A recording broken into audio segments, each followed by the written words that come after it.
ఇప్పుడు మనము ఈ ఆర్క్ ఏబి యొక్క లెంగ్త్ ఫైండ్ అవుట్ చేద్దాం. దానికి ఒక లైన్ డ్రా చేయాలి ఫస్ట్. ఇది ఈ లైన్ యొక్క లెంగ్త్ ఎంతైనా తీసుకోవచ్చు. ఇప్పుడు కంపాస్ తీసుకొని ఈ ఏబిని ఈక్వల్ పార్ట్స్గా డివైడ్ చేద్దాము. ఈ రేడియస్ ఎంతైనా ఉండొచ్చు. పాయింట్ ఏ నుంచి స్టార్ట్ చేయాలి.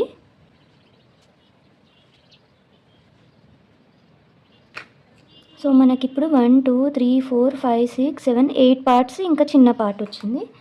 సేమ్ అదే రేడియస్తో ఈ లైన్ పైన మనం 8 పార్ట్స్ డ్రా చేయాలి. 1 2 3 4 5 6 7 8. లాస్ట్ పార్ట్ స్ట్రైట్గా కనిపిస్తుంది కాబట్టి ఇది స్కేల్తో మెజర్ చేసుకుందాము. 0.4 ఉంది. 0.4 దగ్గర మార్క్ చేసుకుందాము. ఈ పాయింట్ డి. సో ఏ నుంచి డి వరకు 9 సెంటీమీటర్స్ ఉంది. AD is equal to AB equal to 9 centimetres. మనకి ఆర్క్ యొక్క లెంగ్త్ 9 సెంటీమీటర్స్ వచ్చింది.